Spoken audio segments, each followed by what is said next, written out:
Okay. Fair warning, this story is not for the faint of heart. Take of it what you will. There's a lot to take in. Feel free to pause, go back to something, or come back to something. I've tried to write such that most issues I see needing to be addressed are, although on many other subjects I've written extensively elsewhere. If you feel there is a topic that I should address, please let me know.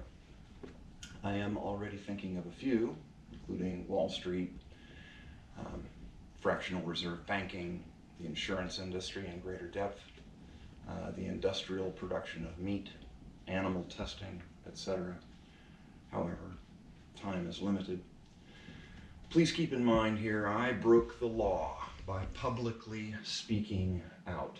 I name people here who framed me, and that is also a violation of the law. I have and am attacking the law directly. So far, they have not responded. I suspect because they can't, and they know they can't. I've threatened the district, demanding an answer, and I said if I didn't get one by such and so a date, I would put my message out there as far and wide as I could. Here it is. My name is Cobb, and I was publicly raped by power over several months in my hometown. I was framed by administrators in my district wishing to silence my voice. Perhaps you heard my story during the 2016 election cycle, the Kansas teacher accused of making racist remarks in class. Perhaps you followed some of the media circus, the shouted accusations during school board meetings. It made national news. I'm not going to recount that part of the experience, as that is public record. Here's what really happened. My own story in my own words, not as portrayed by those wishing my voice to remain silent. But first, a word about rape. One of my children tells me the word rape carries such powerful connotations within the female community that I risk totally missing my opportunity to fix things by misappropriating a term, similar to another misappropriation error I made about which one of my other children corrected me on. I had a long discussion about this with a dear female friend whose opinion I respect, and she believes my usage is appropriate. As I understand it, rape is a demonstration of control rather than specifically a sexual act. While it may be perpetrated sexually, it is not always sexual in nature. I was raped physically in an encounter in my youth, all too common around the planet and across time. And my character was raped publicly. Rape is violence against those in inferior positions, whether that's done sexually, as is often the case, or through other means, such as torture, prosecution, or persecution. It always aims toward the common goal of subjugation of those over whom one has dominance. Maintaining the position of power is paramount. I was in my 17th year teaching in Lawrence Public Schools when these incidents occurred. I was a member of the teachers' negotiations team, sitting across from the district team, negotiating what additional salary and benefits would accrue to teachers from whatever meager funding the state chose to make available. This is Kansas. Look at our history of public education funding. A state sued in its own Supreme Court for inadequate funding and found wanting. But that's an aside. There are a couple of different negotiations styles, cooperative and confrontational. Lawrence is confrontational. District administration decides, in agreement with the board, but largely based on administration input, how available funds are spent. After years of sitting on the team, being privy to conversations about how teachers across the district were being treated by administration, as well as from personal experience, And having discussed many potential strategies for how best to address the overwhelming access advantage district administration has to board members, I decided to take the unusual step of writing directly to the board myself. Being naive enough at the time to include the fact that I was a member of the negotiations team, I pointed that out in my missive, which I copied to all members of the board, the superintendent at the time, and fellow members of the teachers' negotiations team. I heard nothing back after my first letter, so I wrote another.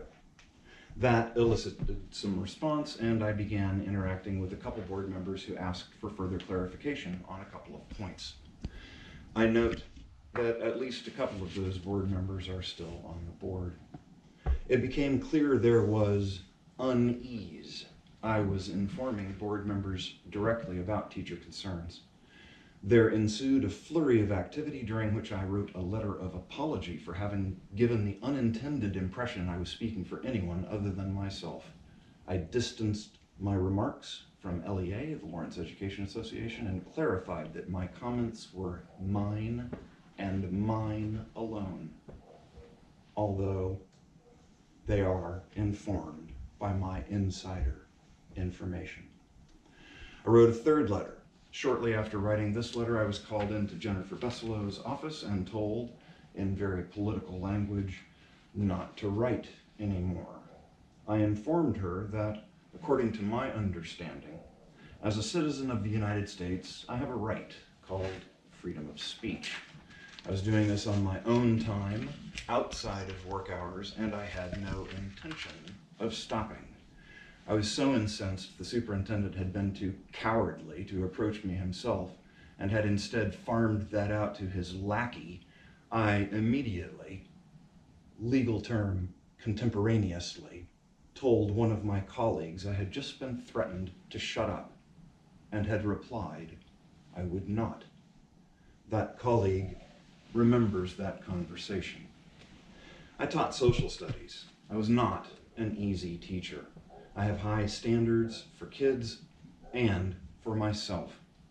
From my own educational background, having grown up in Lawrence, a product of Lawrence Public Schools, the teachers I found most challenging at the time were, in retrospect, those who helped me grow the most.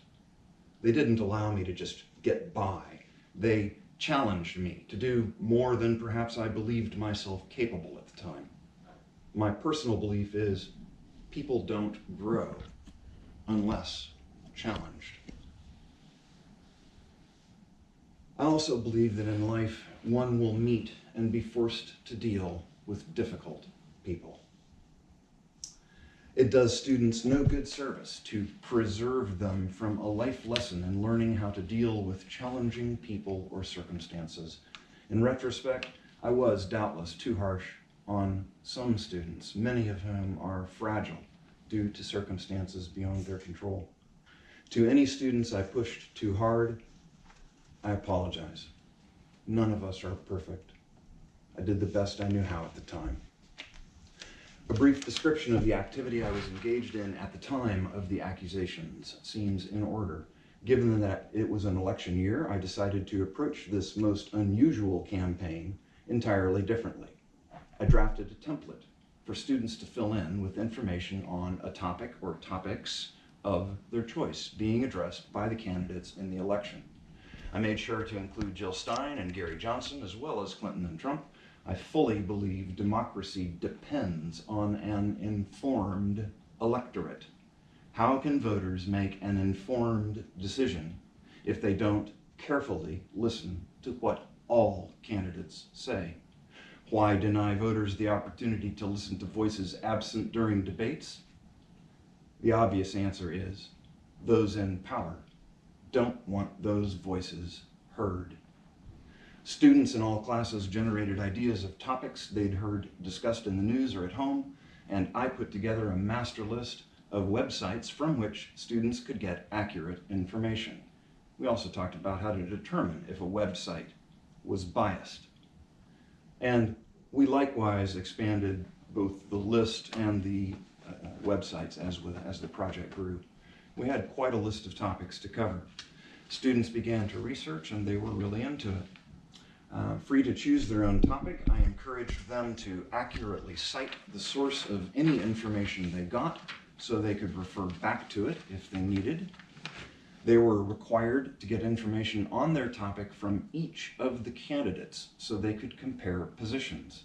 Students who were really into it either dived deeply into one subject or tore through from one to the next, each according to their interest and each according to their ability. Some students were grouped together, cooperatively working on a common topic to facilitate their needs. I'm old school, but I can adapt. A digital record can replace paper and pencil. It even makes it easier for others to find it through links. No topic was off limit. If it was being discussed as part of the campaign, it was fair game. So students were drawn to hot-button topics like race, immigration, gender equity issues, gay, transgender rights, etc. Students researched for several weeks. I've rarely seen students so engaged, taking their computer across the room to share something they'd found with a friend, deep in conversation about the topics and discussing which candidate said what and with whom their own views most closely aligned. One colleague remarked to me that it was difficult to get students coming from my class to stop talking and reorient to instruction in that class because they still wanted to talk about the issues they'd been discussing in mine. I had established a time frame, but student interest stretched it out a little longer than originally planned. On completion of the research, as I had explained to students at the beginning, we used a strategy I had learned during an in-service in which the teacher reads a position statement, one intended to prompt students to either agree or disagree. Those who agree with the statement sit in chairs on one side of the room, while those who disagree sit on the other side. Chairs are available in the middle for anyone who's undecided. Students are free to switch sides should they hear a compelling argument that sways them. Part of the rules of this exercise include not being able to speak for one's side unless two others from that side, provided there are that many, have spoken before you. This helps prevent any one person dominating the conversation. Additionally, in order to share one's viewpoint, one must first restate what the last speaker, typically from the other side, said prior to making one's own statement. This ensures one is actually listening to what's being said instead of just spouting opposing viewpoints. We practiced how to say this. While I understand you to say, I believe for the following reason or reasons. If a student couldn't restate what the other person had just said, I cut them off, and we went through what the counter argument was until they could. We began our discussions, and students were quite into the topics. The hottest topics, the ones the students chose to discuss first, were race, immigration, guns, and gender equity and pay issues, and gay and transgender rights issues. According to the district, one student went home and told his mom about the discussion we had in class and asked her about some things he didn't understand. Terribly conveniently for my accusers, he was an African-American IEP student identified as LD. That means he's on an individualized education plan, and he's identified as learning disabled. According to the district's account, Mom called the school and complained about some of the things being discussed. In a typical parent complaint, standard operating procedure is the administrator asks the parent and the teacher to talk the concern over and see if they can come to a mutual understanding. Often, it's simply a case that the student misunderstood something that was said or didn't understand the context within which it was said. I have never had a meeting with a parent where I was unable to successfully explain why I did things the way I did, or offer a satisfactory explanation of something that was said and how it may have been misinterpreted or taken out of context. That didn't always mean the parent was happy, but they at least understood why I did things that way, and they were given the opportunity to express their concerns. It may come as a terrible surprise to some parents, but children actually lie sometimes. It seems as though it has something to do with human nature. And sometimes, when called out by a teacher, students fabricate some story or other to divert attention away from their own misdeed. Ask any teacher. Lying to distract from one's own misdeeds is not restricted to students. Apparently, district administrators do it as well. I was asked by my principal if we had discussed race in class. I said, yes, we had. I was told there was a parent complaint about something reportedly said.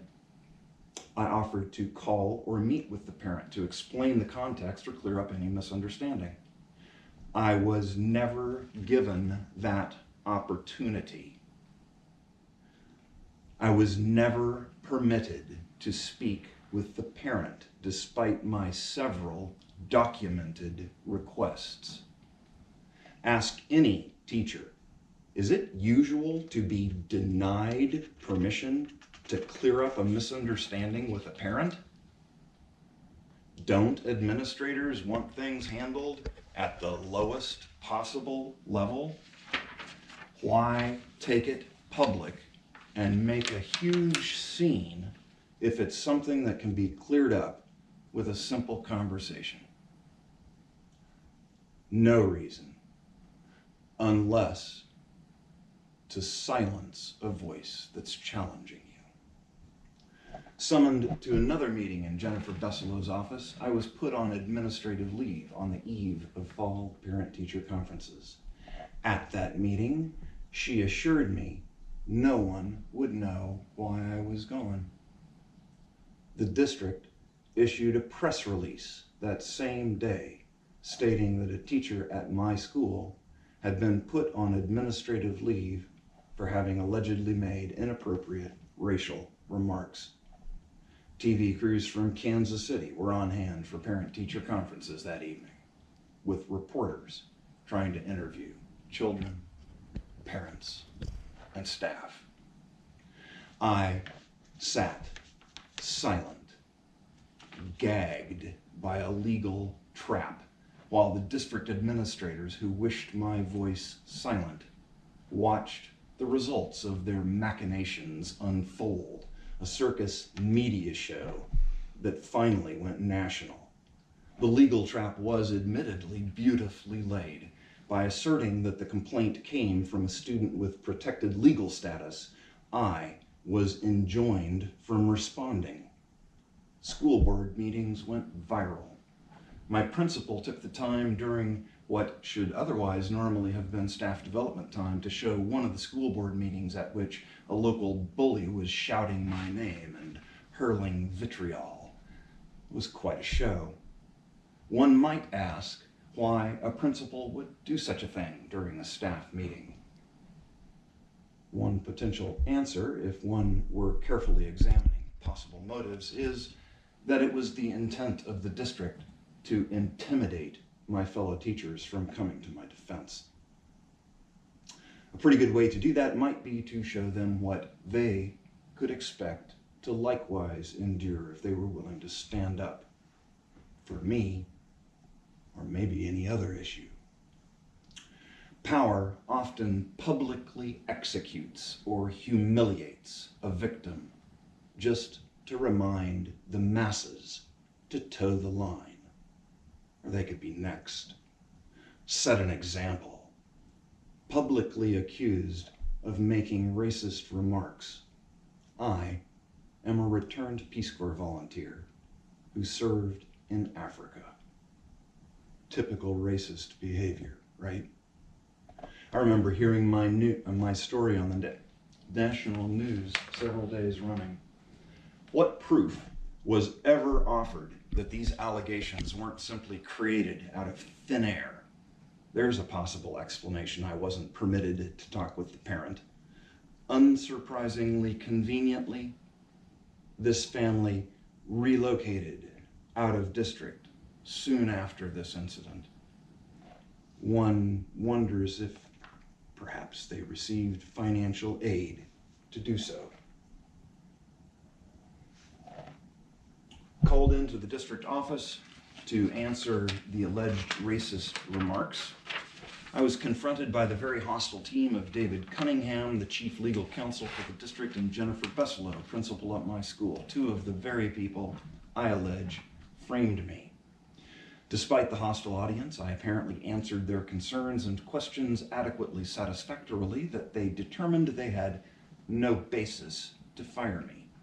They were also doubtless aware I had an outside legal team who would immediately have taken them to court for wrongful termination of employment. So they strung out the public crucifixion, allowing lies and innuendo to dominate the conversation, including information intentionally leaked from my personnel file. As to what they reported to the Board of Education about what took place in those meetings, I was not privy. Beginning to get the picture of how power works, those in power do not like being challenged in their power. And since they have power, some, according to their individual natures, will abuse that power. Also, bear in mind, these are just school administrators, relatively low-level power players. This seems a proper lead-in to the issue of non-disclosure agreements, such as I signed along with my voluntary resignation from the district. The Me Too movement is an awakening too long in the coming. Many victims of sexual abuse have been terrorized into signing non-disclosure agreements, originally having an appropriate purpose, that being the protection of proprietary information in the business world. Non-disclosure agreements have come to be a preferred tool among abusers. Asked why I signed one, my answer is, why does the torture victim sign the fake confession? Because they want the torture to end. Should we hold a torture victim responsible for a document clearly signed under duress? Or do we understand why they signed? Why would anyone who witnessed what the district put me through care to try to support David Cunningham's assertion that I voluntarily resigned from the district? Or hold forth an argument that I should be held accountable to the terms in the non-disclosure agreement? When an instrument protects the victimizers rather than the victims, that's an instrument we should no longer tolerate. One major resource on my side almost no other victim has is my cousin. He personally bankrolled my legal team and contributed scores of hours sitting in on meetings and offering possible legal solutions and options on my behalf. We thoroughly documented everything. I have a chronologically ordered chapter-by-chapter notebook of proof of everything I assert. What has the district shown? That they were willing, through legal machinations, to silence and publicly crucify me when I sought to bring teacher concerns to the attention of the Board of Education. Welcome to what power is willing to do. The power shifted in this case because my cousin, Ty Cobb, is currently one of Donald Trump's personal lawyers in the White House. That gives me a freedom to spread my truth most others will never have. I feel compelled to speak on their behalf. We are at a dangerous crossroads in this country. The machinery of government hums to the tune set by the rich and corporations. Profit over people. Profit over environment an endless cacophony of lies and distraction. The universe itself seems to be screaming at me to write, having suffered through what few can even begin to imagine. My self and other imposed hermitage allowed me lots of time to think. I love thinking. I love stories. I love writing. I hate being silenced. My story speaks to our current condition. I offer it as a cautionary tale and in the hope that it gives others the courage to likewise speak their truth. I fully understand few are in a position such as mine, completely unafraid. Free to write because I speak from truth and have, in this instance, unassailable moral authority with which to do so. I disappeared from society. When I did venture out, I felt properly shamed and hung my head, not looking people in the eye. I heard the only half-whispered remarks. There's that racist teacher. There's that teacher the district fired, etc. It's hard for a teacher to go out in their hometown and not run into someone who knows them. A local service agent who had been coming to my properties for over 30 years would no longer return my phone calls. This was done not just to me, but to my family. My parents arrived in Lawrence in 1957. My father went on to become the executive vice chancellor at the University of Kansas.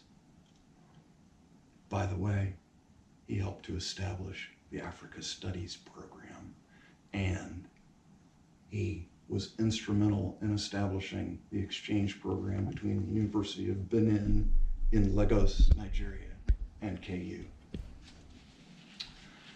But it wasn't, my children also live in this community and were also affected. You cannot begin to imagine. But it wasn't done just to me and my family. It was also done to students at the school. I understand there were student interviews conducted without parent permission. It was done to the staff. Jennifer Besselow's showing of one of the televised school board meetings during a time otherwise scheduled for staff development. The message was clear. Speak out. Be prepared to suffer a similar fate. It was done to the community. I reached out for support, but at that time, no one was willing to stand up for someone accused of racism. My, how times have changed. It was done to send a message nationally. We can silence you. We are willing to destroy your life and the lives of those you love. Since having begun writing, things have changed. I feel better. I no longer hang my head when I go out. I went to the Lead Center. I'm a big fan of the arts and was the Lead Center representative for South when I taught there. I went to buy tickets for anything classical for Mom. While there, I saw that The Wizard of Oz was playing that night. I ended up going with a dear friend. A volunteer usher, formerly my daughter's teacher, took my ticket at the door. She asked how I was doing. I replied, better. The show was fabulous. Having a venue like the Lead affords Lawrence stunning cultural opportunities. Everyone should support live arts whenever they can. Musicians and actors in live performance speak directly to our hearts. The production, costuming, staging, singing, everything was first class. The story of The Wizard of Oz is a tale of the struggle between good and evil. A native Kansan, our family watched it annually as though a rite. The story reflects Kansas values, respect for the law. Elvira Gulch's use of the law to destroy the innocent Toto. Dorothy's family's and community's unwillingness to go against the law. The Cowardly Lion. Largely empty power hiding behind curtains. The journey of discovery during which Dorothy and her friends find their strength equal to the seemingly impossible task before them. There's no place like home.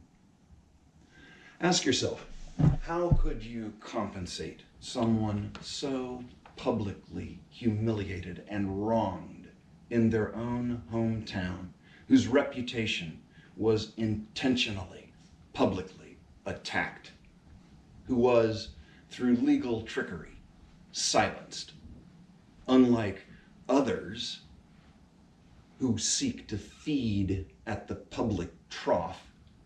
I'm not asking for much. I do have some ideas of what would begin to make things right, and I'm willing to discuss those ideas with the appropriate party or parties. However, instead of a hidden agreement signed behind closed doors, I want my settlement offer made in public. As a negotiator, I recognize the disadvantage that comes from making the first offer. I await hearing what the district has to offer. I want that process public.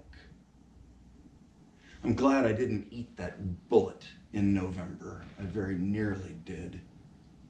Instead, I have begun to reclaim my place in society. I found my voice. I was delighted to be invited to dinner at the home of some close friends. I don't have many. Perhaps that's part of the reason Kyle Hayden thought I could be an easy target. I'm a very private person, but the friends I have know who I am. Anyway, the husband of the couple is a good old country boy I love dearly. He shared an anecdote I found telling. He sparringly joshes with a friend over this friend's favorite country artist, mangling his name intentionally. A recent song by this artist, however, caught my friend's fancy. The main gist of the song is that most people are good people. I guess I'm counting on that. I am a good judge of character. I have met truly evil people in my life. You may be able to lie to me for a while, but I'm not stupid. What's that old saying? Fool me once, shame on you. Fool me twice, shame on me.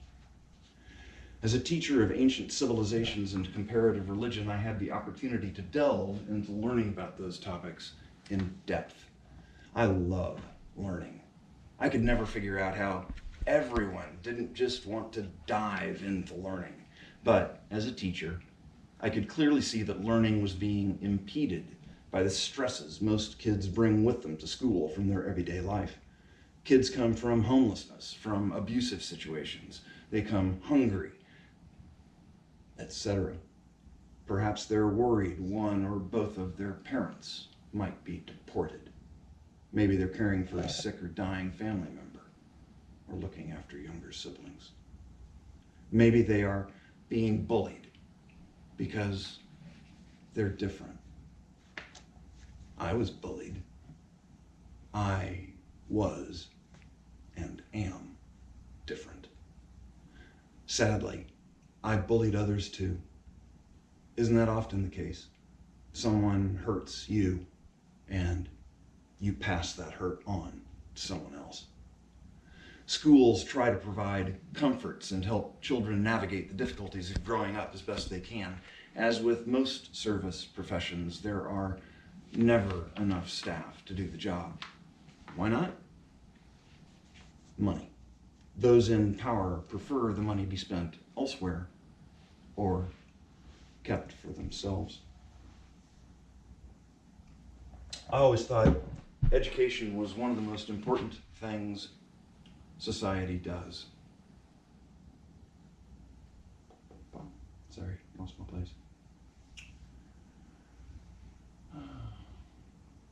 My father, who encouraged me to go into education, though I could very easily have earned a lot more money had I chosen a different path, always touted the public education system in the United States as the last great bastion of democratization. People from all classes and races together, learning from and with each other. That's less and less true in today's America. Betsy DeVos is only the latest in a line who have encouraged private schools. These are generating income from public tax dollars. Many of these schools are religious schools. One questions whether madrasas, specifically religious Islamic schools, have the same access to funds as do Christian schools. One also questions whether it is in the public interest that public tax dollars go to schools some correctly perceive as schools of religious indoctrination. Rather than bringing people together, the idea of the great melting pot that America is stronger for its diversity, this current administration fosters hatred, fear, and division. When I taught preschool, I ran across a school situation in Reggio Emilia in Italy. It's well worth emulating. Rather than a place that's underfunded, understaffed, and demoralized by poor leadership, schools there are viewed as community resource centers. Not just children and teachers, but the whole community comes in and helps teach the kids. And the kids, likewise, are always out in the community as well, getting exposure to different kinds of occupations, trades, arts, and seeing firsthand what it takes to make them all work. Sometimes a visit inspires an interest, and an internship arises, or a connection is made, and a child finds a mentor. We should emulate that here. A great idea might be not only to have a school garden in every school, but fruit and nut trees and berry bushes.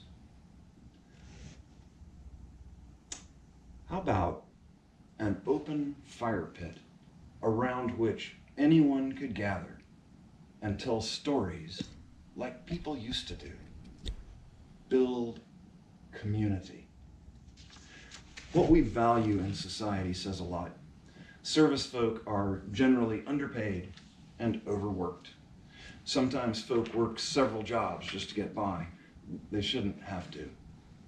Staffing ratios are being ignored. Mandatory trainings aren't being given. Worker protections put in place long ago are being unraveled. Unions are under attack. Free speech is under attack. The truth itself is under attack. Franklin Delano Roosevelt was a rich man. He understood the tenor of the times in which he lived.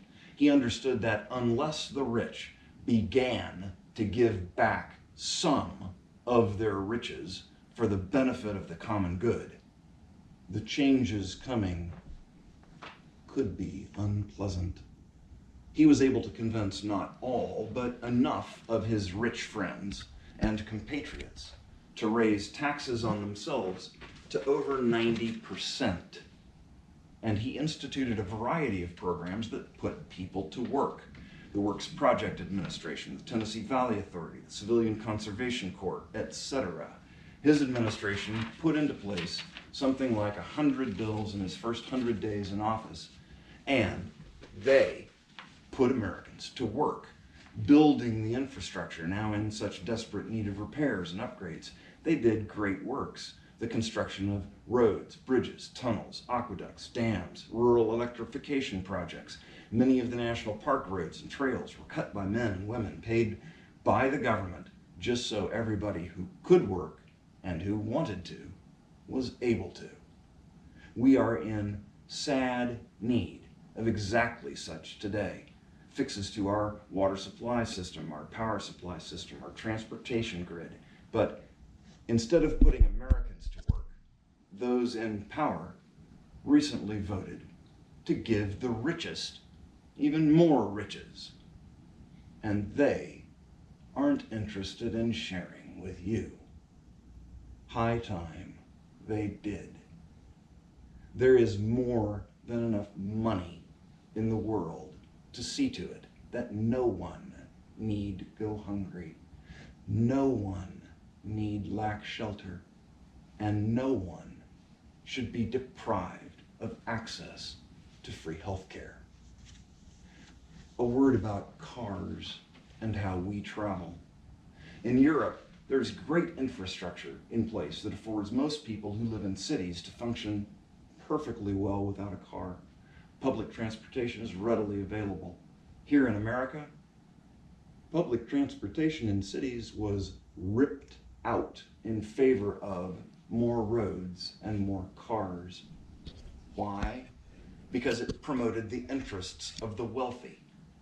It separates people from each other.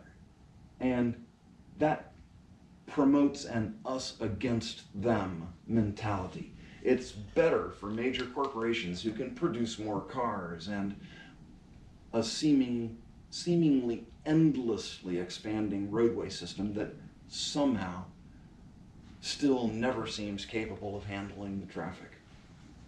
How much pollution do you think floats up into the atmosphere from idling cars stuck in traffic every day?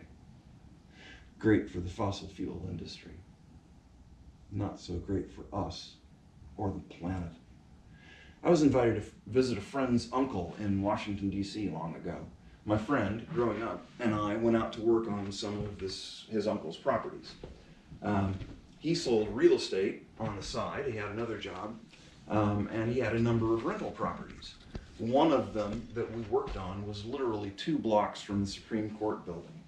He shared how he had bought the property in 1963, and at the time I was there working on his place, he was getting more in rent annually than he had paid for the property to begin with.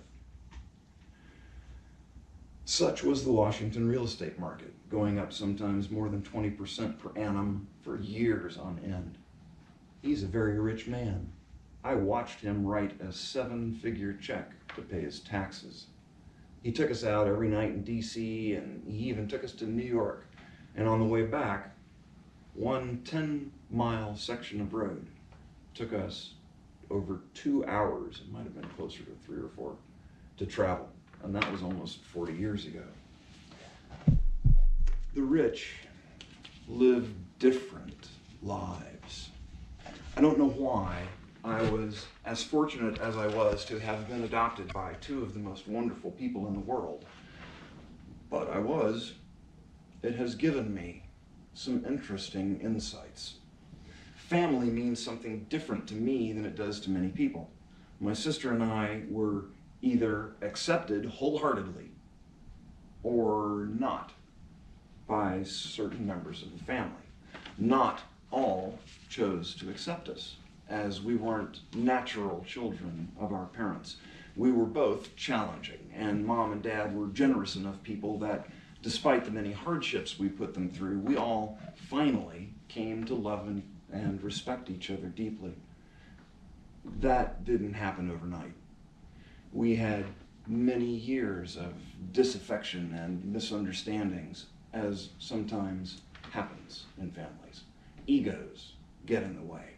Control issues, be they money, sex, or even the remote control, can often sour relations. I made the effort to visit my son every year, despite him growing up in Europe. Either he would come to the US or we would meet somewhere. One year we met in Corsica and stayed at a campground. His trip was partially funded by the German government. His mom came along, and that was awkward. However, the German youth group did it right. They brought a speedboat, ski equipment, scuba gear, snorkeling equipment. We were camped on the western side of Corsica near the town of Propriano, and we went to the beach most days and just hung out. We did several excursions though as well, one of which was fabulous. Col de Bavella. It's in the interior of the island, and it's a magical place. One literally climbs up a series of waterfalls as there is no other way up. Not for the faint of heart. A certain distance up is a spot from which one may jump into a roughly 10 foot wide, 3 meter wide pool of water. However, one has to take a running jump in order to go out about 15 feet to get to the pool. Our Camp Crazy led the way. Some risks are worth taking. Others are worth contemplating, but thought better of. My sister is a genuinely true and good human being, but she often makes choices from her heart without taking time to think through the consequences. Because of this, she has never failed to be exploited. She made a choice a long time ago that has affected her life ever since, haunting her like a ghost. She was found guilty and entered the prison system. To say that was trying on the family would be an understatement, but it's not an uncommon event. Americans are something like 5% of the world's population, but 25% of its prison population.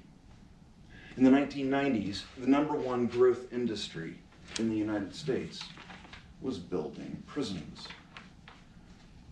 Corrections Corporation of America, anyone? When building prisons is your country's top growth industry, that should be a wake-up call. Look carefully not only at the laws, but who they affect primarily, and how they affect them. The prison industrial complex in this country is essentially a source of slave labor, and they're producing goods that compete with small business owners, and all the time they're working for slave wages. $1 a day, as what I heard to fight the fires recently in California, no? But they were glad to be anywhere outside. Gun ownership and voting rights are typically also denied convicted felons. No voting rights equals disenfranchisement. There is huge and growing voter disenfranchisement. Trump's choice of Chris Cobb from Kansas was telling. Cobb spent much of his time here as Secretary of State figuring out ways to prevent certain types of voters from being able to vote, and then going around the country teaching those in other states how to do the same. On gun ownership, our founding fathers recognized how important it was for citizens to be able to protect themselves from the government. That's the primary reason behind the Second Amendment. Government isn't operating in the public interest. Our government isn't operating in the interests of life on Earth. The United States is an empire. Far too many military tentacles in far too many countries.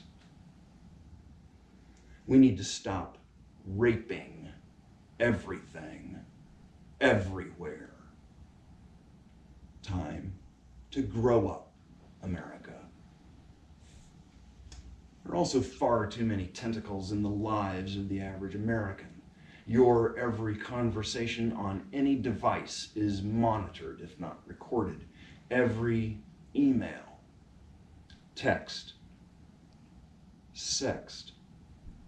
In this era of complete lack of expectation of privacy, pecadilloes become harder to erase. Pecadilloes are youthful indiscretions, typically forgiven by elders who once were young themselves. In Europe, people have the right on the internet to be forgotten, to have information removed if they can show that it's not accurate and is simply slanderous.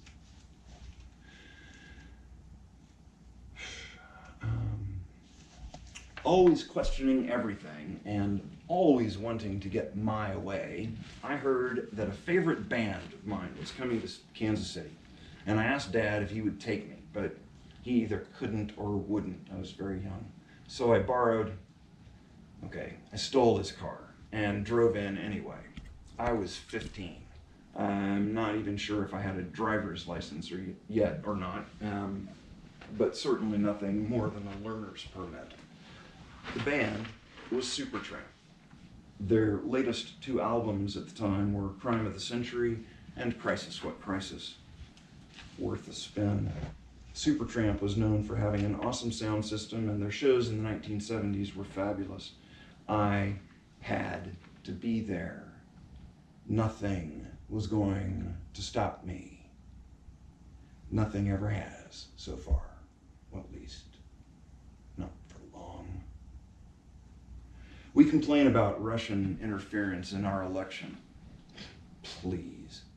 We, the United States, have installed puppet regimes, assassinated foreign leaders, armed and trained military forces that have killed millions. The United States is the leading terrorist state in the world. We spend as much on the military as the next 7 biggest spenders combined. Time we stop spending so much money on war and start spending it on the survival of life on Earth. I'm going to read a rather lengthy quote. This is from a Native American. How can you buy or sell the sky, the warmth of the land? The idea is strange to us. If we do not own the freshness of the air and sparkle of the water, how can you buy them? Every part of this earth is sacred to my people. Every shining pine needle, every sandy shore, every mist in the dark woods, every clearing and humming insect is holy in the memory and experience of my people. The sap which courses through the trees carries the memories of the red man. The white man's dead forget the country of their birth when they go to walk among the stars. Our dead never forget this beautiful earth, for it is the mother of the red man. We are part of the earth, and it is part of us. The perfumed flowers are our sisters, the deer, the horse, the great eagle. These are our brothers.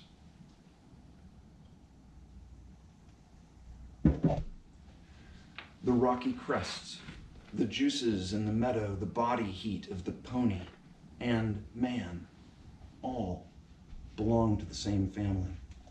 So when the great chief in Washington sends word that he wishes to buy land, he asks much of us. The great chief sends word he will reserve us a place so that we can live comfortably to ourselves. He will be our father, and we will be his children. So we will consider your offer to buy our land. But it will not be easy, for this land is sacred to us. The shining water that moves in the streams and rivers is not just water, but the blood of our ancestors. If we sell you land, you must remember that it is sacred, and you must teach your children that it is sacred, and that each ghostly reflection in the clear water of the lakes tells of events and memories in the life of my people.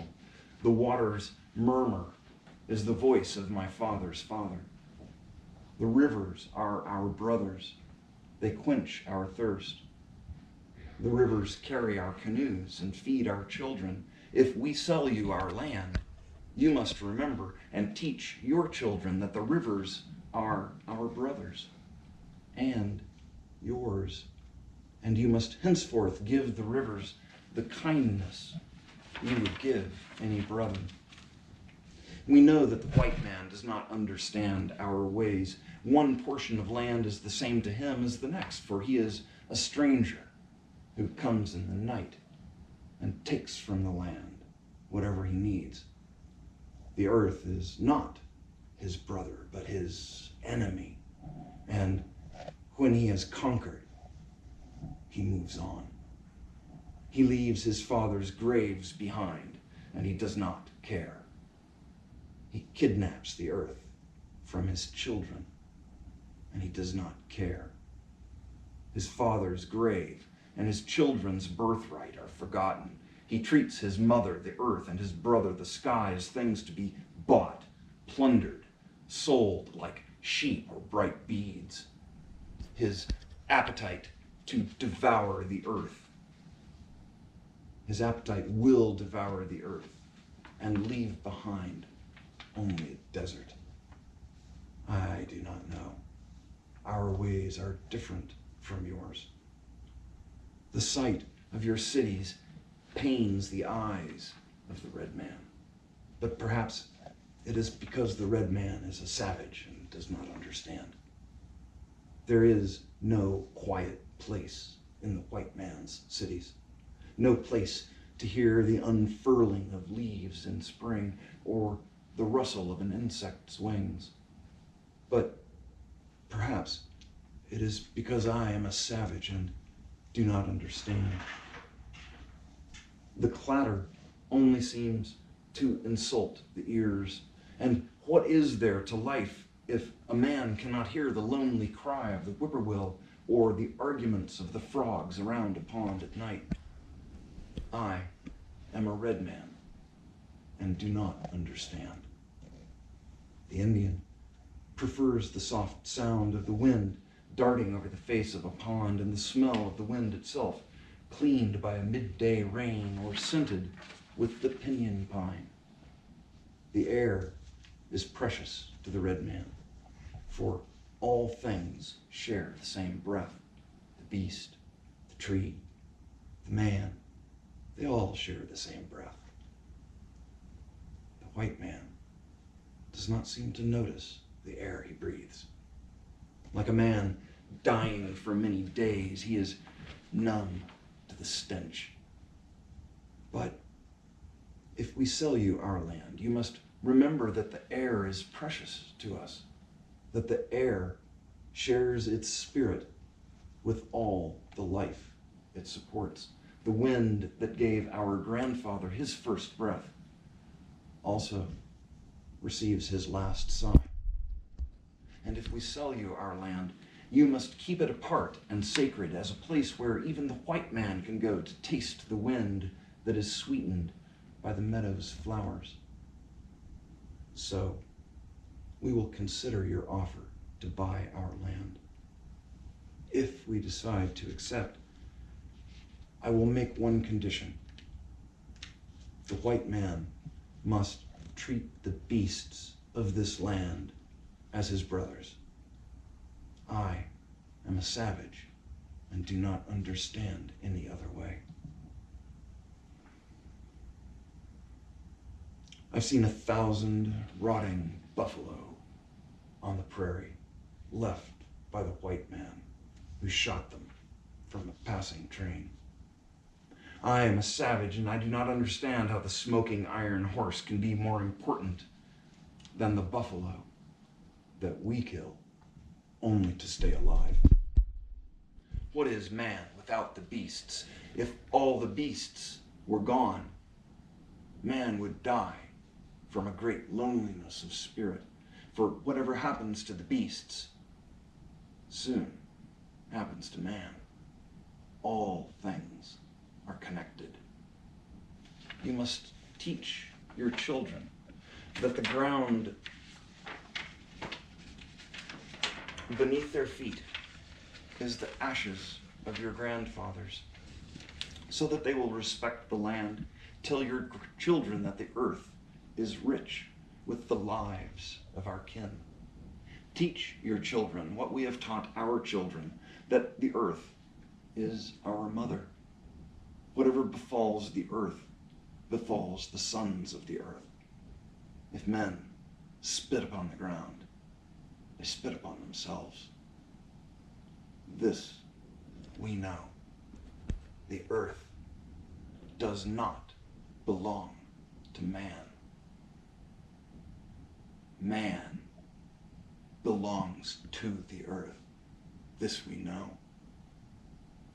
All things are connected, like the blood which unites one family. All things are connected. Whatever befalls the earth befalls the sons of the earth. Man did not weave the web of life. He is merely a strand in it. Whatever he does to the web, he does to himself. Even the white man, whose God walks and talks with him as friend to friend, cannot be exempt from the common destiny. We may be brothers after all. We shall see.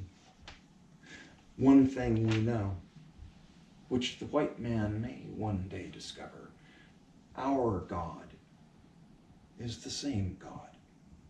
You may think now that you own him as you wish to own our land, but you cannot. He is the God of man, and his compassion is equal for the red man and the white.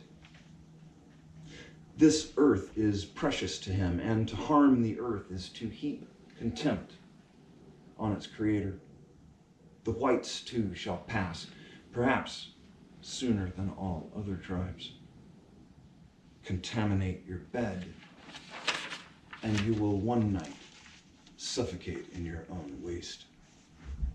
But in your perishing, you will shine brightly, fired by the strength of God who brought you to this land, and for some special purpose gave you dominion over this land and over the red man.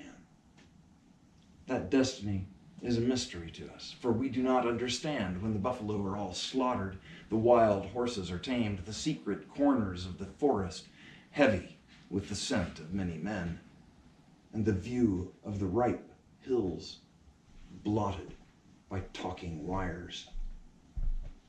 Where is the thicket? Gone. Where is the eagle? Gone.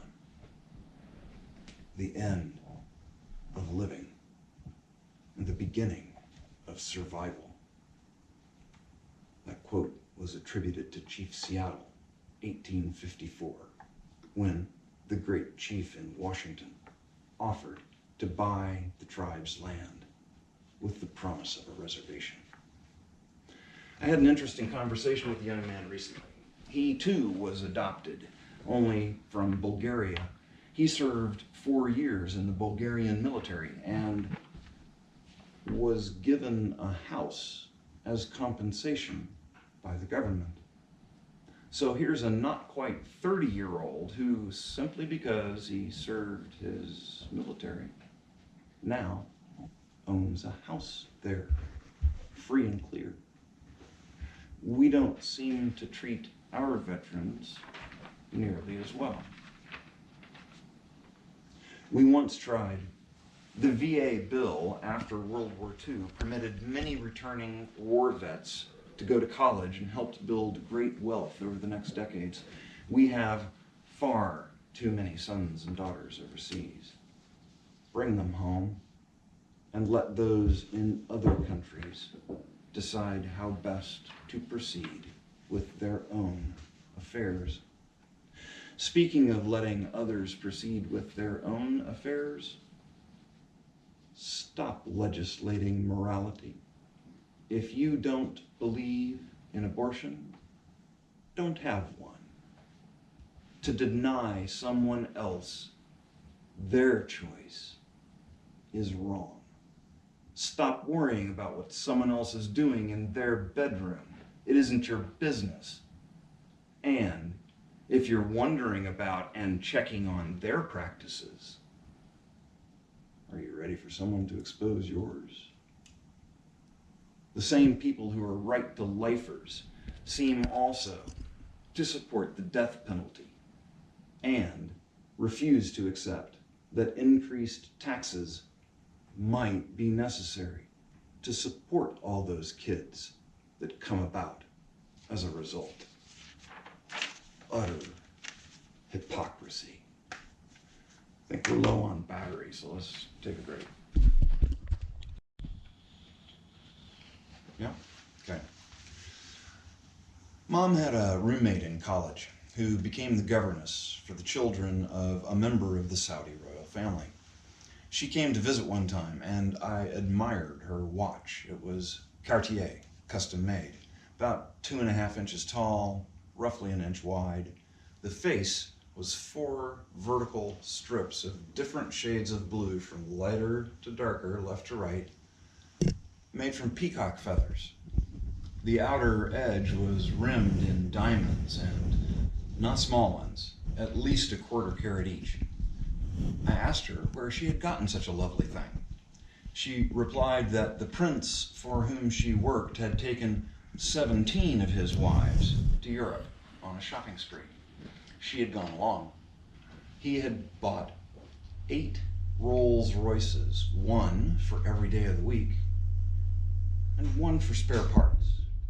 He bought a gallon of Eau de Chanel No. 5, among many other things, including this little trinket for her. There are people in the world who have so much money they don't know what to do with all of it. I have better ideas for its use than they are currently exhibiting. Grandiose displays of personal indulgence with a hefty side of, "Up yours, I've got mine, and you're paying for it." I went to the KU West Virginia game recently. My cousin Jeff flew in from California to go to the game. I asked, and he bought me a ticket. It was nosebleed section, and we couldn't sit together as he had bought his tickets months earlier. My other cousin, Ty, flew in from the opposite coast and was also at the game. Anyone notice extra security? Seemed to me it was tighter than the last time I was there. An interesting anecdote here. My father, who came to Lawrence in 1957, had season tickets to the games for many years. I was fortunate enough to see JoJo White play and Darnell Valentine, among many other KU greats. Bud Stallworth is a family friend. Son-in-law of Dick Rainey, great friend of Dad's. Dad gave up his season tickets when he was told he no longer had permission to give them to whomsoever he pleased. He was told that if he wasn't going to the game himself, he couldn't even give the tickets to his family members or friends. They had to be returned to the university to be resold. Having someone tell him that something he had bought was not his to do with as he pleased did not sit well with him. That was an ethical boundary for him, and he said he would rather not have tickets than have that kind of control exercised over him. I admired that decision. Even late in his life, when his mental faculties had diminished and he was no longer making particularly good decisions, I respected his right to make them and tried to support both him and Mom as best I could, even when I knew his decisions weren't particularly good ones. I couldn't take away his right to self-determination. I did correct an unethical financial decision he had made, but I can readily defend that decision. Anyway, I wandered the halls a bit during the second half of the game, as being inside was way too much for me. The Allen Fieldhouse experience is certainly something. There is a marked difference between Williams Fund contributors and the poorer folk who still get to go to the game but are squeezed into too little space on hard benches and strain to see past others, likewise straining. Someone jumps up right in front of you just as a steal or a rejection happens. The better seats, the ones you have to pony up big money to be able to afford to buy, those seats have not only a better view of the game, but amenities. The rules of the game are now housed in the DeBruce Center, a very nice facility. Don't know about you, but I don't have over $4 million to pony up for 2 sheets of paper, let alone the money to build a building to house them with a temperature and humidity controlled case to protect them. Most people I know are struggling to get by.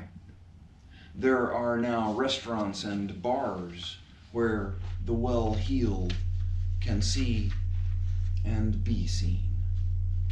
Alcohol, once forbidden on campus, is now available. The volume and pace of the game is highly scripted and follows indoctrination techniques, hypersexualization as in the cheerleaders, and rapid, almost non-stop action leave the spectator overwhelmed. An apt analogy might be Naomi Klein's shock doctrine and what we see from the government, the non-stop barrage that is the news, now a 24-hour news cycle. One sign of the fall of empire is loosened moral standards. Those of a certain age will recall early television shows, provided they had access. Who doesn't have access now? The amount of time Americans spend watching TV is overwhelming. There are better ways to be spending your time. Early TV shows, however, included Father Knows Best and Leave It to Beaver. These shows were idealized versions of a lifestyle those showing such images promoted to essentially sell non-essential goods to a growing number of people.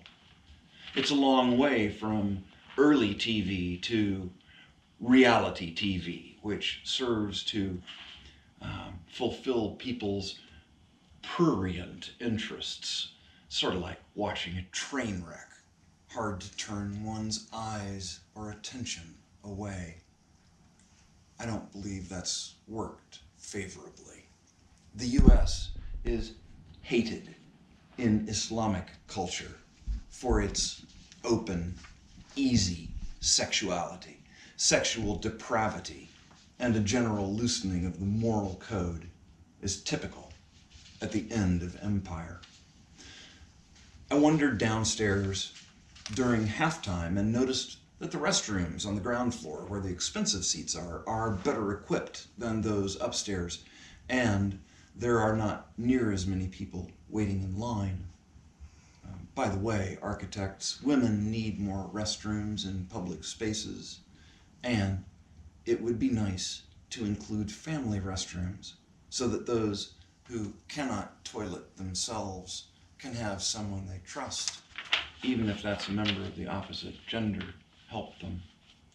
I chatted with one young man and asked him how much money is he getting paid to clean up the restrooms at the KU game. $9 an hour. You can't live on $9 an hour, even if you could find full-time work. I gave him 10 bucks. The employees were watching the game on the TVs that are plastered all over. After the game, I ran into yet another cousin, this time one who lives in Kansas City. We caught up a bit. Family can be anyone who welcomes you into theirs, but it's nice to run into yours. I always hated the disaggregation of society into categories. As a teacher, I understand it. The government wants to be able to see whether schools are making improvements in addressing the needs of targeted groups. I was asked by the district to identify my race. I wrote, human, exactly as I've done for decades, anytime I've ever been asked to identify my race. The district sent me a letter stating that if I refused to identify myself, someone would look at me and make a determination, and that would be how I would be identified in their records. Remember the numbers tattooed on the arms of the Jews? How do you want to be personally identified? By someone else? Or by yourself? How about privacy rights? I have a lot to say on many topics. I'm just getting warmed up. My father showed me by example to judge people by their character. Martin Luther King Jr. said it best, judged based not on the color of one's skin, but the content of one's character. When I was in Africa, I was going to take a vacation and visit my folks in Switzerland. I had to get to Bamako, the capital, in time for my flight. If anyone has ever traveled in other countries, particularly in what are called third world countries, I could say something about that appellation, but won't here, as I already have elsewhere. You know that travel can be catch as catch can. I bought a seat in a taxi at the market and waited. And waited. And waited. On the second day, for dinner, I ate a roast chicken out of one of the market vendors' grills. I was a little worried that the vendor next to the grill was selling DDT out of an open calabash right next to the grill, and it was a windy day, it being the Harmattan season. But I was hungry. When the United States outlawed DDT, those making it continued selling it, just overseas, where there weren't any laws against it. Rachel Carson, Tor Heyerdahl, and Jacques Cousteau were part of my early education when a Republican president passed both the Clean Air Act and the Clean Water Act in the 1970s due to American citizens' increasing concerns over air and water pollution. America shipped its pollution overseas. Along with it went much of our manufacturing base and a good many jobs. While wages have stagnated for the average worker, the wealth of those at the top has skyrocketed. Sorry, rambling. Back to the taxi. On the third day, still not all of the seats in the taxi had been sold, so I bought the last two, worried that I wouldn't make my flight. I had originally planned to spend a couple of days in Bamako instead of waiting for the taxi to get there. So I got to ride in front, alone, well, with the driver. There normally would have been two other passengers in the front seat as well as the driver, while all of the rest of humanity that could fit in the back. 9 passengers in a Citroën station wagon and chickens and everything else crowded together in the back. Things hanging off and out of everywhere. Got to the airport. As I'm waiting in the airport, I overhear a conversation in which my father's name is mentioned. And I'm like, that's not typical.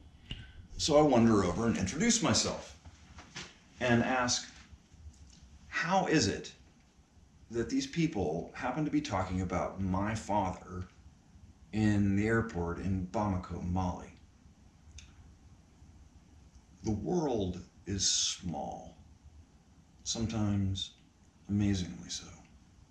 One almost never knows how one is connected to someone else or who is connected to someone with whom we're interacting. The only way to find out is to ask and talk. Put down the phone and actually talk with the person you're with. Everyone has stories. Everyone loves to tell theirs.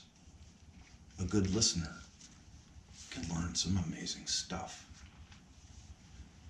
In Mali, while traveling on the road, anytime one sees another vehicle en panne, which means broken down, one stops to see if one can help. Why? Because that might be you broken down next time. You help others in order that you might be helped.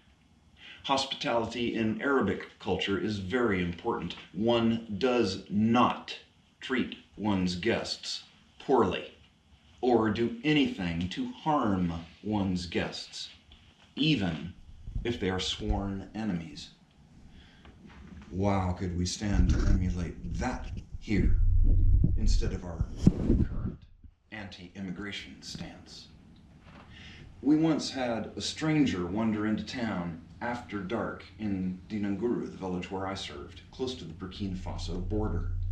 Mali and Burkina Faso actually had a war, well, a border skirmish while I was there. Unaware, a group of us passed through Burkina Faso on the way to the Val de la Maggia in Niger to see the largest windbreak project in West Africa, to see if we could emulate it in Mali.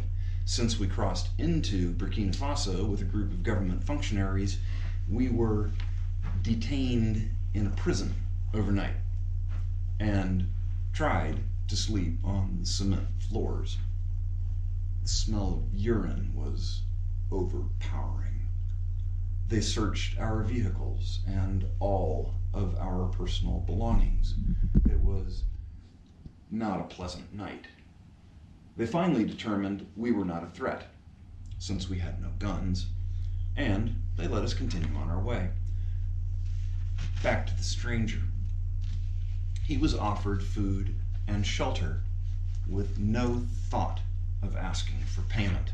When one meets someone in trouble, one helps when one can, knowing full well that might be oneself at some point needing help. We all need help from time to time. We need community, be that family or a built community. Sometimes we have to rely on the kindness of strangers. When I was in Bamako, I ran into a friend from Dinanguru. He was the douanier there, a customs agent or a border control guard. Anywhere the flow of goods is controlled, there is the opportunity to extract wealth for permission of their through passage. Many a fortune has been made by controlling trade routes. My douanier friend was better off than my good man Friday, a man named Hama, a local Dogon man of incredible strength and goodwill. The Dogon are among the most amazing people I've ever been privileged to meet. One should see what they've done on the Bandiagara escarpment, literally building gardens out of solid rock. Amazing. So anyway, my douanier friends asked me to go out with him, and I agreed. First, we go to his family compound, which is in town, where he introduces me to his family. But then he wants to take me out to see someone else. So we drive out into the Bamako slums for about 20 minutes. Slums are slums, wherever you find them. Everyone trying their best to survive. He takes me to this guy's place, and we hang out and talk for a bit. And he gives me 3 little statues that he makes to sell in the market in town. These guys right here.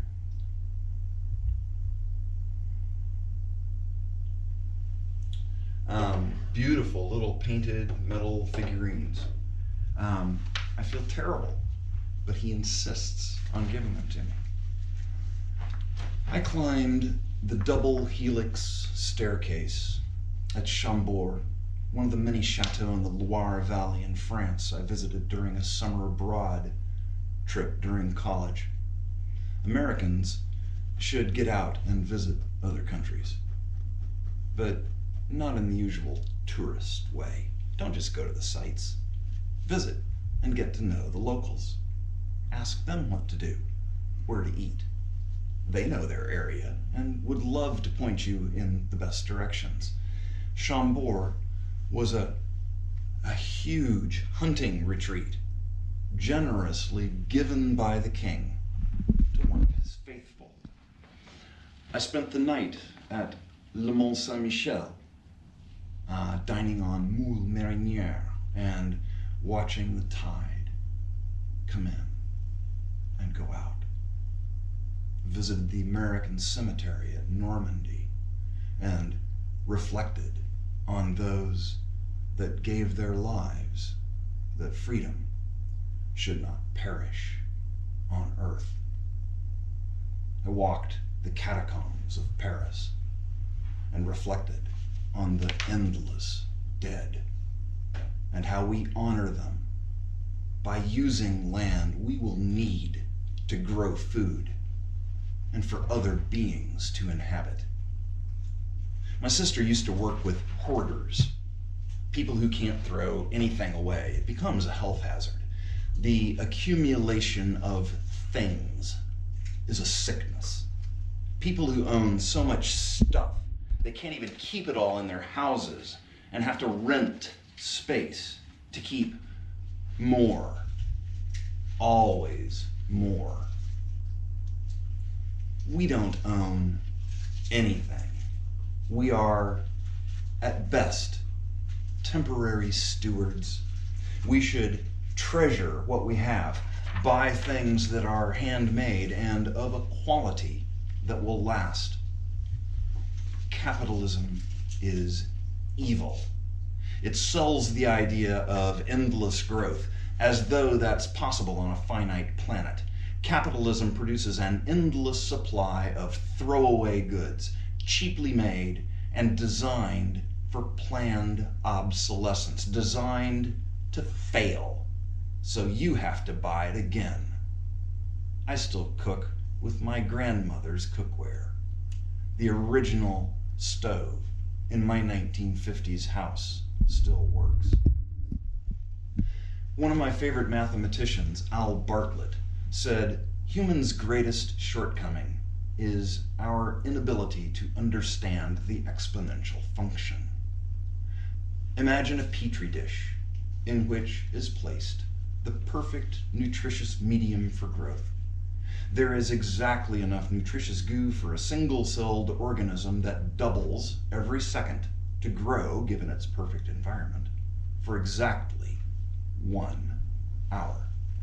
Let us say we place that single-celled organism in the Petri dish at 11 o'clock a.m. It has exactly enough food to last to noon. At what point were that organism aware of its environment? Do you think it would become aware there was a problem and that it would quickly run out of resources? Keep in mind, doubling. 1 second before noon, there's still half of the medium remaining. Go back 3 seconds to 11:59 and 56 seconds, and over 90% of the medium is still available. 1 second is half, 2 seconds 3/4, 3 seconds 87.5, and 4 seconds is 93 3/4% of all remaining resources remain. 4 seconds later, no more food. What does your intellect or your gut tell you? Have we begun to notice that the system upon which we all depend is showing some signs that in the not too distant future, we're going to have trouble finding adequate resources to feed an increasing population? One more example to ponder. I saw a physics experiment wherein many common natural and man-made materials were placed inside a sealed glass box, which was then set upon a scale measuring weight. By some means, all of the items inside were ignited, and one watched as everything burned, leaving glimpses of charred remains through the lingering smoke. The experiment was to show the conservation of mass or energy.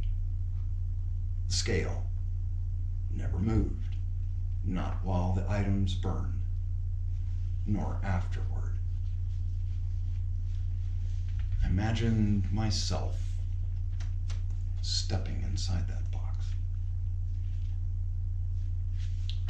Earth is that glass box, but on a scale measuring time rather than weight. We have, in our domination over nature and our ultimate hubris, believed we could take the resources we had to hand and make of them what we will, giving little thought to the consequences of our actions, blinded by the perception that material comfort outweighs the need to live in balance with nature. Most societies honor and respect elders. Why?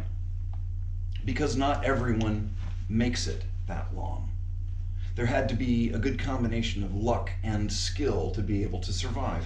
Those people have seen a lot and have a wealth of life experience upon which to draw. One should always seek counsel from wise people wherever one encounters them, and whatever their age. I've met absolute geniuses and was fortunate enough to have one as a 6th grade student.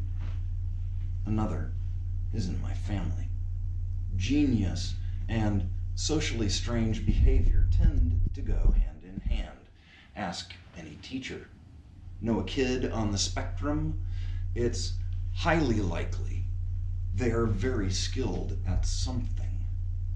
Finding out what that is might redound to the good of humanity. Seen the movie Rain Man? Dustin Hoffman spent a day with my uncle, my mom's brother, studying for that role. Mervyn is an idiot savant, low IQ, but a genius in his own right. Hoffman captures him well. My uncle had no idea who Dustin Hoffman was and couldn't have cared less. His passion is sports. I remember going to Grandma's house in Wellington, Kansas for holidays, and Mervyn would be watching 2 or 3 TVs and listening to 2 or 3 radios, all playing different games and keeping up on everything. He could quote sports statistics that were mind-boggling. A word about screens and distractions. One of the most powerful tools of propaganda is control of the means of distribution of information. Media ownership in the United States is in the hands of fewer and fewer. This is not good. Used to be that no one could own more than so many TV or radio stations in any market. A license to operate came with the stipulation that what was broadcast be in the public interest. Most of what is broadcast is not. Fox News may have dropped the logo fair and balanced. It was never either. But it is essentially state propaganda. Sports is nothing but a diversion, a means of distracting the public. I taught ancient civilizations. Signs of the end of empire include the worship of gastronomy. We have celebrity chefs. They did in Rome, too. Gladiatorial sports. They had the Colosseum. We have our own blood sports, football, mixed martial arts, and people watch extreme sports not just to see the amazing things that humans are capable of doing, but for the chance to see blood. Public executions were always well attended. Pack a picnic. Bring the kids. Perhaps it's time to bring those back. I can think of a few people that folk would cheer to see publicly executed. Though, perhaps not everyone would cheer. Everyone's so busy taking pictures of themselves that they fail to fully appreciate where they are. I was at a lovely gathering with some dear friends recently. We enjoyed elk stew and talked Wyoming. It was lovely. People need to slow down and pay attention to what's really important in life. That's not things. It's relationships. It's community. FDR's wife, Eleanor, was a strong woman. She had a saying I very much admire. Great minds discuss ideas. Average minds discuss events. Poor minds discuss people. Celebrity worship is a distraction. Gossip is evil. I was a weird kid. I read the encyclopedia and dictionaries as bedtime reading. I read voraciously. Fortunately, my father was a great lover of books, so there was never a shortage. He had a wonderful collection of literature and poetry, including many by African authors, among them Chinua Achebe, whom he hosted when that literary great came to the university. Doubtless, reading so many African authors led me to imagine what living in Africa would be like, and is in no small part why I ended up there. I thoroughly empathize with the protagonist in Chinua Achebe's African trilogy, Things Fall Apart, No Longer at Ease, and Arrow of God. The tale of colonialization's impact on one man, torn between cultures. Libraries can open the world. One need never leave one's room to take an adventure anywhere in time or space. That's possible with a book. A device offers too many distractions. There are far too many distractions. Life need not be so complicated or busy. I also like the feel of the page and the sound as it turns. I can go back and reread more easily on paper than on a screen. Slow down. Consume less. When you do consume, shop locally. Join a co-op. Refuse to patronize big box stores if they don't treat their employees well. Patronize stores that do treat their employees well. How do you know? Ask. Do they get good benefits and wages? Do they get sick leave, comp time, overtime? Are they happy coming to work? I have run into a strange occurrence of late. I've tried to tip hourly wage earners at several stores, and they say they can't take the money or they could lose their job. If it's my money and I want to give it to someone, no one should be able to stand between me, the giver, and to whomsoever I choose to give anything that belongs to me. Giving something that belongs to another or others is evil. Trafficking humans is among the worst of evils. Sex trafficking needs to end. The lives of those who engage in it should be forfeit. We are in the midst of an ongoing tragedy, the tragedy of the commons. The earth is for everyone's benefit, and not just humans, but all life. When lands are despoiled just so someone who happens to own a bulldozer can extract a few ounces of gold, something's wrong.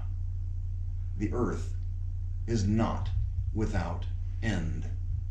There's only so much, and there are more and more of us, each of whom wants more and more.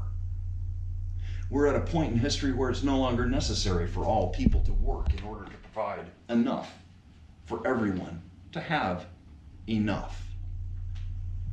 It's not fair for some to have more than their fair share and for others to have nothing. Think of the artistic expression that could be unleashed if people were creating out of pure adulation and love rather than out of fear and repression.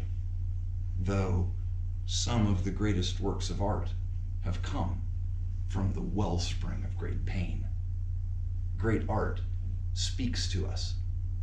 Artists, deprived of other means of standing up against the powers that be, have for centuries expressed their outrage at how things work by exposing the human condition through whatever means best suits their talents. My sister planned to marry a Native American woman who died 18 days before they were married. Those of us who thought we were coming to a Native wedding instead attended Mary Lou's wake.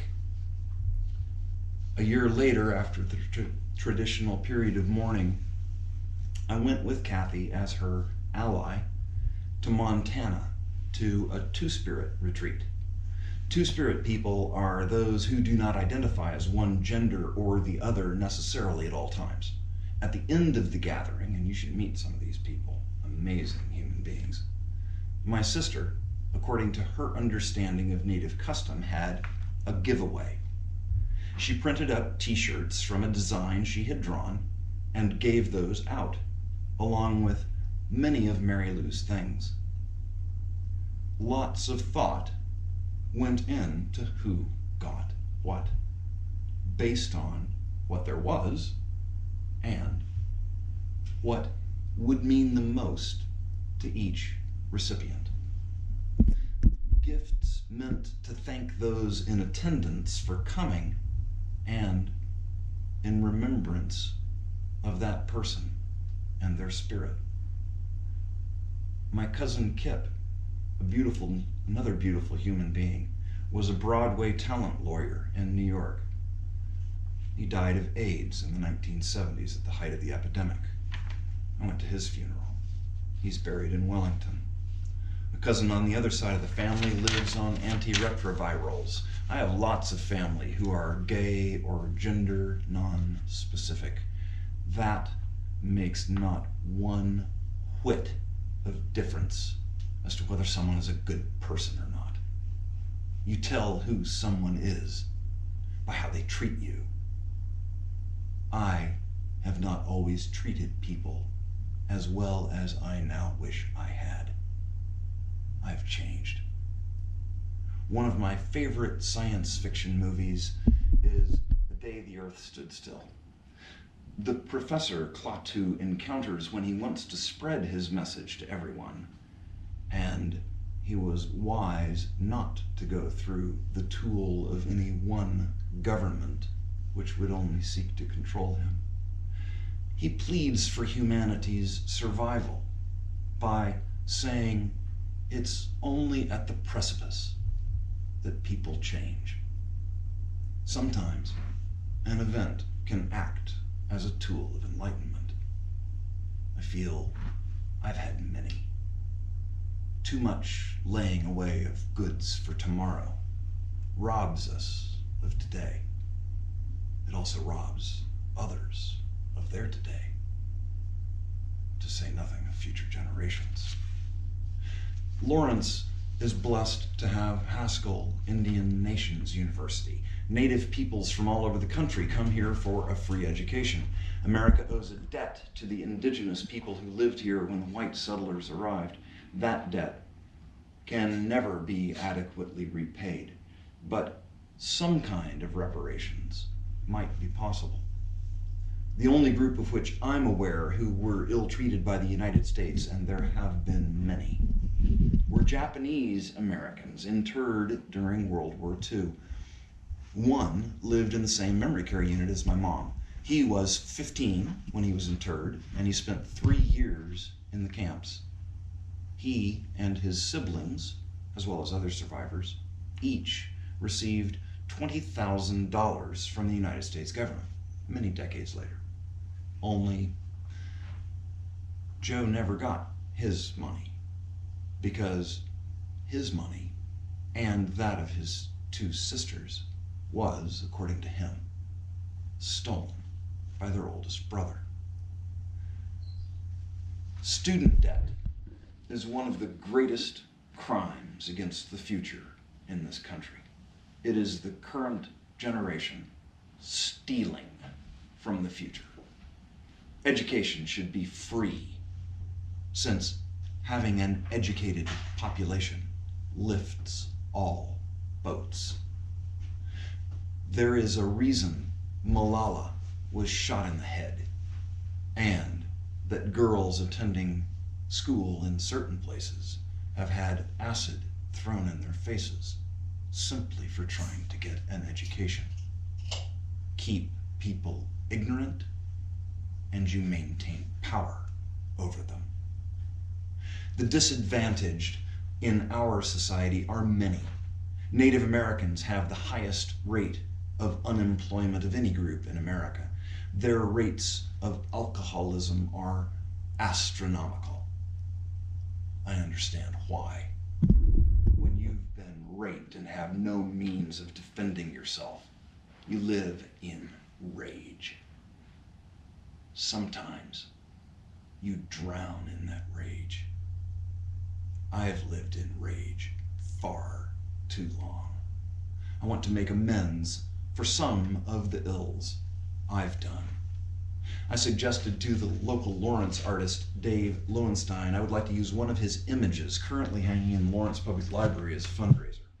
This image speaks to me. It is of the statue atop the Capitol building in Topeka, armpit capital of the United States. I can say that. I was born there. Called Ad Astra, meaning to the stars.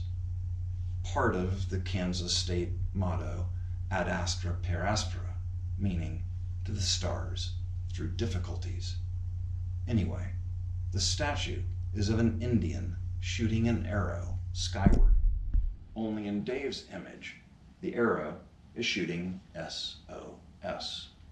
The title of the painting is Save Our State, SOS. But SOS has the double entendre meaning of help.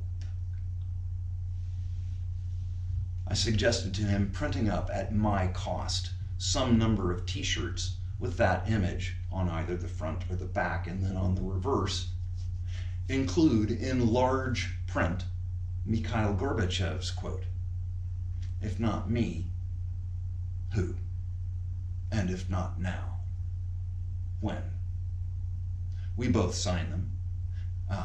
We sell them either at the public library or online, and I donate all of the proceeds to Haskell as an unrestricted gift. Haskell has for far too long been the poor cousin left out in the cold to KU, where the money spent in the last number of years is staggering, particularly on sports. Distractions for the masses. Keep them entertained so they're not paying attention to the crimes going on everywhere. I went to Haskell and gave them an Allen Hauser bronze statue called Sparrowhawk my father had bought, and a bracelet made by a Two-Spirit person I had bought at that Two-Spirit retreat in Montana. I had not known that Hauser was a student at Haskell. He also carved a 3,000-pound marble statue that's still on campus. The curator of Haskell's Cultural Center is a font of information, as is the center itself. It's worth a visit. I shared with her that I intend to do whatever I can to make those in power rain money on all disadvantaged people everywhere. Go visit the Cultural Center. Leave a donation. I left them $100 in addition to those other gifts.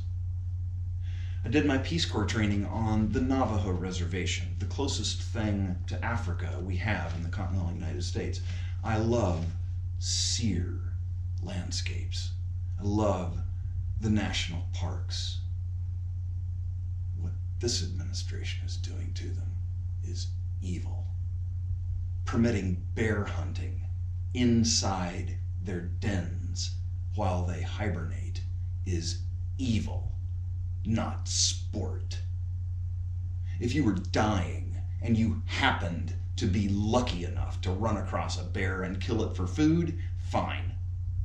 But to kill a hibernating animal as sport, pure evil.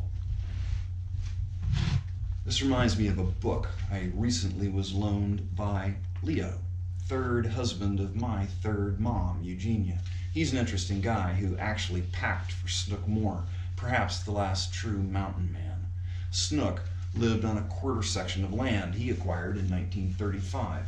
It was surrounded by national forest, as his family was there first with their claim before the government arrived. My father told a story about Snook. He lived on this wild piece of land his whole life without running water or electricity, hunting elk and bear and fishing. After one successful elk hunt, he was loading the dressed elk on his horse when something spooked the horse, which reared, knocking Snook down and breaking several bones. He's out in the middle of the wilds, so nothing to do but help himself. He calms the horse, finishes loading what he can of the elk, and then rides back to his place. He unloads the elk, unsaddles his horse, tends to the other animals, takes care of the elk. The next day, he resaddles his horse, rides to town so that he can get his broken bones fixed up by the doctor. Tough as nails. Anyway, back to that book. Memories of Kendall Valley by Richard Hecox. In it, there's a very telling story. Bill Hayden was guiding some English nobility, noble hunters. He camped and cooked supper on the first night, and when he called to them to eat, they filled their plates and sat down. One of the fellows got up and said, "I am sorry, but we never eat with our servants." Bill looked at him and got up and started packing up. He said, "I am leaving." They looked at each other and came over and said, "Mr. Hayden, we would be honored if you would have dinner with us." Bill said, "All right, but remember, I am not your servant. I am your guide. Upstairs, downstairs." Mom was a crafter in her day, always making macrame or something, ever busy. She sewed a sampler or two in her day as well. Many things she gave away as gifts. There's still a sampler hanging in her room. Like other samplers, it has the alphabet and floral and geometric patterns in different colors. There's a motto on this sampler. It says, "Thoughtful deeds bring happiness." That is the motto by which my parents lived, and toward which I aspire to live out the remainder of my days. I took Mom to another Broadway show at the Lead, The Sound of Music. The ice didn't make it easy. Mom's not steady on her feet, and getting her from wheelchair to car and back on solid ice was an adventure. I even parked cattywampus in the Circle Drive in order not to be on ice when I loaded her in her wheelchair. And when I was coming back out to move the car, heard someone purposefully comment on my parking. The Lead Center did yeoman's work under such trying conditions, clearing most of the ice. The show was fabulous. Mom loves The Sound of Music, and the hills of Lawrence were alive with sounds she will never forget. Poor planning on my part was met with perfect aplomb by the staff. When Mom had to go to the restroom, they were generous enough to open up a staff restroom so I could assist her. What a wonderful facility. We're blessed as a community to have it as a resource. One of the numbers from the show I didn't remember as well as the classics that are always played was between the captain, his rich lady friend, and the guy who's always on the phone with Germany, playing his cards carefully so as to land on his feet, whichever way the wind blows. They sing a trio that says it all. It's all about me. That belief has caused far too much harm. The founders of our country took ideas from the Iroquois Confederacy and incorporated them into our form of government. They should have emulated other native traditions and practices. The celebration called giveaway. The richest person in the community gives away most of their possessions. The average American is going to say, "What? Why? I'm not giving away my stuff." But the idea is this. Those with the most to give have the responsibility to share with those less fortunate than themselves. Many people seem to be living by the mantra, "He who dies with the most toys wins." I have decided to give everything away. Well, most everything. A discussion with Joe cleared up the idea of gifts for me. Things one has been given by someone dear should be kept while that person is alive, to honor the gift. If they're dead, then it's yours to give away as you choose. When you're dead, you're dead. Although I have heard it said in the Eastern tradition that one dies 3 deaths. The first, when one stops breathing. The second, when one's body is never again seen, buried, or cremated. The third death one dies is when the last person who remembers you or what you did dies. Socrates will never die, nor Gandhi, nor Martin Luther King, nor Black Elk, nor any of a host of folk who gave their lives for others. At my father's funeral last year, I read one of his favorite poems. It is essentially a summation of his life. It's called What Will Matter? Ready or not, someday it will all come to an end. There will be no more sunrises, no minutes, hours, or days. All the things you collected, whether treasured or forgotten, will pass to someone else. Your wealth, fame, and temporal power will shrivel to irrelevance.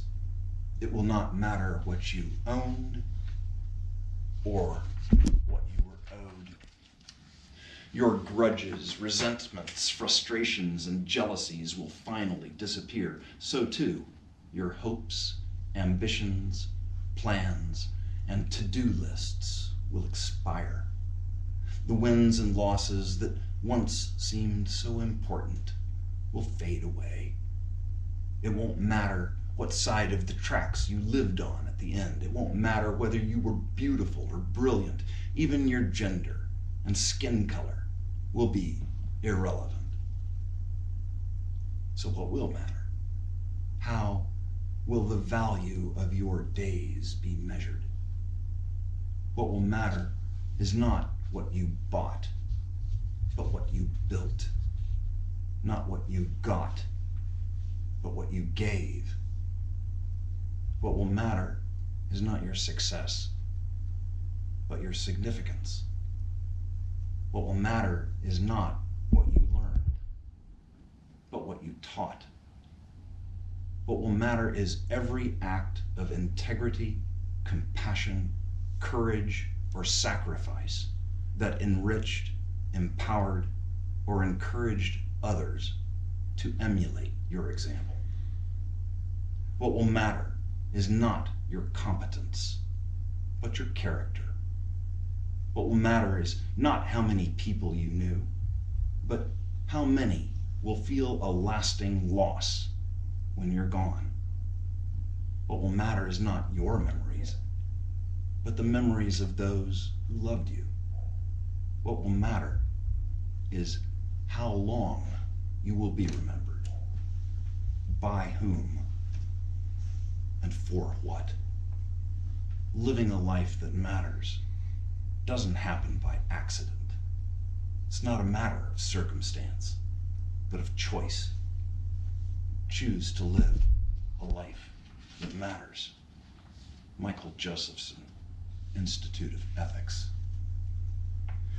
I was a student at KU and had the great pleasure of taking a comparative religion course at Smith Hall. Outside is the fabulous bronze of Moses by Eldon Teft before the stained glass window of the burning bush.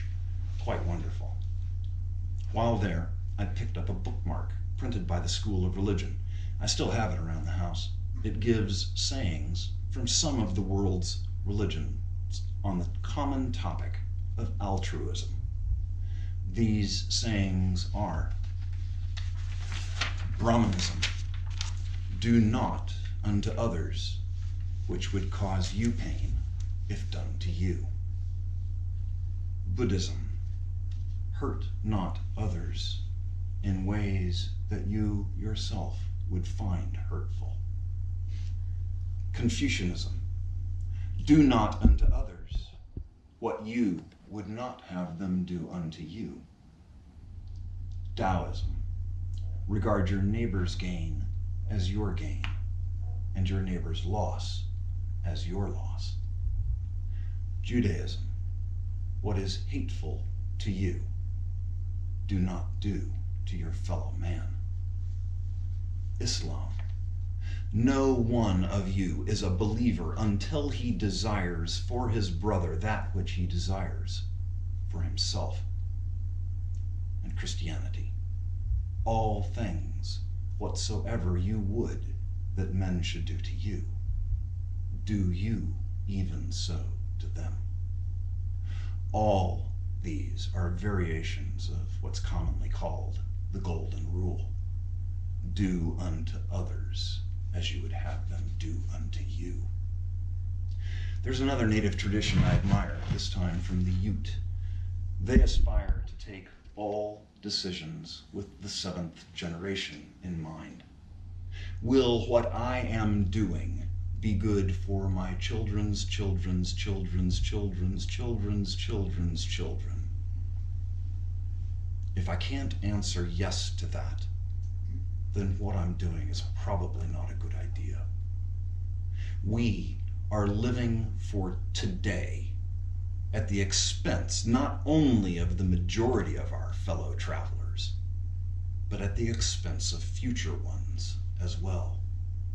We owe it to them to change. Another fabulous native thought is that we belong to the earth, not the other way around. We are beings of this planet. We evolved to survive the conditions it presents, but we are dependent on a complex web of life. We ourselves are host to thousands of other organisms, without which we sicken or die. We are part of nature, not above it. From the Oglala prophet, Black Elk. It is hard to follow one great vision in this world of darkness and of many changing shadows. Among those, men get lost, he also said. And I can see that something else died there in the bloody mud and was buried in the blizzard. A people's dream died there. It was a beautiful dream. He also said, and while I stood there, I saw more than I can tell, and I understood more than I saw, for I was seeing in a sacred manner the shapes of all things in the spirit, and the shape of all shapes as they must live together, like one being. I did not see anything, New York, 1886, to help my people. I could see that the white man did not care for each other the way our people did before the nation's hoop was broken. They would take everything from each other if they could. And so there were some who had more of everything than they could use, while crowds of people had nothing at all, and maybe were starving. This could not be better than the old ways of my people. From Black Elk Speaks, being the life story of a holy man of the Oglala Sioux. Chief Joseph of the Nez Perce, who was chased through Yellowstone. Tell General Howard I know his heart. What he told me before, I have it in my heart. I am tired of fighting. Our chiefs are killed. Looking Glass is dead. Tahuhu is dead. The old men are all dead. It is the young men who say yes or no. He who led on the young men is dead. It is cold, and we have no blankets. The little children are freezing to death. My people, some of them, have run away to the hills and have no blankets, no food. No one knows where they are, perhaps freezing to death. I want to have time to look for my children and see how many of them I can find. Maybe I shall find them among the dead. Hear me, my chiefs. I am tired. My heart is sick and sad. From where the sun now stands, I will fight no more forever. Chief Joseph, Thunder Traveling to the Loftier Mountain Heights, 1877. I had an absolutely transformative experience when I was 13.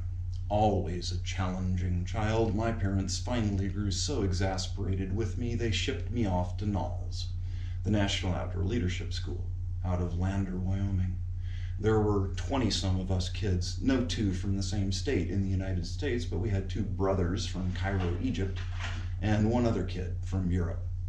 There were 3 adults, 2 men and a woman, all in their 20s if I had to guess. There was some sexual tension going on between them once we got out in the wilds, and she finally bedded one of them. All of the kids were aware. Kids are very aware, careful observers. Our female guide told us that if we got hypothermia, we could pick who we wanted to strip down and snuggle us back to warmth. I prayed I might get hypothermia. I almost did the night we bivouacked on top of a 10,000+ foot mountain with no shelter, just so we could experience what that was like. One was either on top of the human pile and freezing, or crushed into the rocks by those on top, but at least a little warmer. We took turns. Not much sleep that night either. We spent 30 days hiking through the wilderness of the Wind River Range. One can't pack in enough food for that, so we were reprovisioned by horsepack every 10 days at pre-designated locations. Among the various outdoor survival skills we learned were top roping and belaying, methods of scaling up and down sheer rock cliffs. While practicing, one of our fellow students was accidentally dropped from above. He fell 12 to 15 feet and broke his hip. We were out in the middle of the wilderness in the days before cell phones. Not that they would have worked there anyway. We had to plan. It was a 2.5-day forced march to the nearest town, from which we could call for a medical helicopter to be sent in to evacuate him. We looked at our topographical maps to find an area where a helicopter could actually land. The nearest location was about 3 miles distant. Once we had decided on a spot, one of the male guides took two of the youth, our strongest hikers, and began that forced hike. The rest of us, a motley crew of 13 and 14-year-olds and two 20-somethings, one of which was a smallish woman, built a travois, a litter, out of branches and blankets. We tied our injured friend on and began the laborious process of moving him to where he could be picked up. Some of the slopes we were on were 65 or 70 degrees, and we had to carry him up and down slopes like that, through trees and across scree fields. We carried him across a river that was chest deep, having to build a hanging rope suspension bridge to suspend him on the litter over the water. Then those of us who were tall enough stationed ourselves in the river to brace ourselves so that we could pass him overhead across the river. Getting across the river took most of one day. It took us 3 days to move him 3 miles. When we arrived, it was dusk. The valley was a marsh. We were all exhausted, too tired to even cook. No one slept much. Late at night, a moose calf, followed closely by its mother, walked by our tarp, not 5 feet from my head. We all stayed as quiet and still as we could. You do not want to disturb a moose or get between a mother and its baby. Fortunately, they ignored us and meandered on their way. In the morning, the helicopter came in and picked up our friend, and I heard he turned out okay. The last 3 days of that adventure, students were turned loose and given the option of not eating while trying to use the skills we had learned along the way to find our way out the last number of miles. Some opted to go in groups or pairs, others individually. Some opted to eat, others not. I opted not to. Nature takes no prisoners. No comfy couches or TV sets out in the woods. Eat or be eaten. Primal. We need nature. It renews our souls. I often wondered why I ended up where and when I did. In Lawrence, Kansas. My mother came from California to give birth to me. At the time, out-of-wedlock births were considered socially unacceptable, so ship the poor girl out of state until she gives birth, allowing a story to be concocted to protect the family image. Oh, she was away visiting relatives. But Kansas has this amazing history. Westward expansion, John Brown and the anti-slavery abolitionists. Lawrence still has houses that were on the Underground Railroad. When I sold real estate here in town, I went through one of those homes and crawled through a hidden passage to outside and to what might have passed for safety. People died here when slavers from Missouri, led by William Quantrill, burned Lawrence. There's a memorial to them in the same graveyard that holds the remains of Dr. James Naismith, the inventor of the game of basketball. The Civil War basically began nearby at the Battle of Blackjack. Lawrence was home to the poet Langston Hughes, who wrote, "We have tomorrow bright before us like a flame." The city bird is the phoenix, emblematic of rebirth, rising from the ashes. The first female dentist in the state practiced here.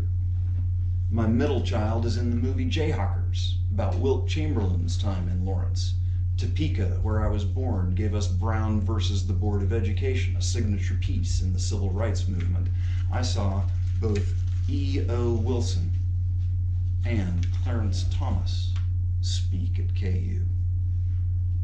The recycling symbol of 3 arrows forming a triangle was created here in Lawrence. Open up Google Earth, it zeroes in on Meadowbrook Apartments here in Lawrence because its creator lived there. Steve Wozniak of Apple married a teacher who used to teach at South, the school where I taught, and he's spoken locally several times. I saw Bob Marley and the Wailers at Hoke Auditorium waiting out all night for tickets and buying the entire middle section of the 4th row. Give Get Up, Stand Up a listen. Mavis Staples, who met Dr. Martin Luther King Jr., is speaking at the Lawrence Public Library soon. A table fitter who reclothed my borrowed 3-cushion table and I were at the same Staples Singers concert at Liberty Memorial in Kansas City years ago when they held the Blues and Jazz Fest there. While fitting the table, we got to chatting, and his nephew, who works with him, invited me to his birthday party. I went, and I gave him an ebony carved head that I'd brought back from Africa as a gift. I invited the nephew and his uncle and the nephew's twin sister to come to Lawrence and dine at my expense with me and then go see Mavis. So, Lawrence, Kansas, United States, right now. Apparently the perfect place. My father used to joke that he was going to write his own stories someday. He even had 2 book titles he used to joke about using should he write. One was Famous People Who Have Known Me, and he met a few. And the other was I'll Never Forget What's His Name. I wish he had written them down. He was a fabulous storyteller. Every person I meet has fascinating stories. Some don't recognize just how magic their life is, has been, and can be. Each of us can make new choices. We're presented lots of opportunities every day. In Eastern religious thought, we are put here on earth to resolve issues from our past lives in order to break free from the cycle of reincarnation. We either do or we don't. How we respond determines our circumstance rather than the other way around. Most people have that backwards.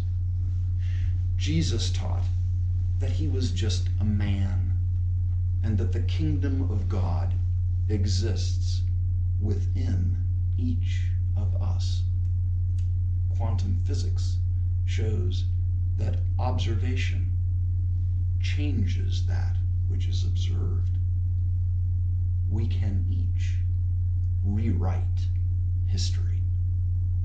Each of us is God. Make your own universe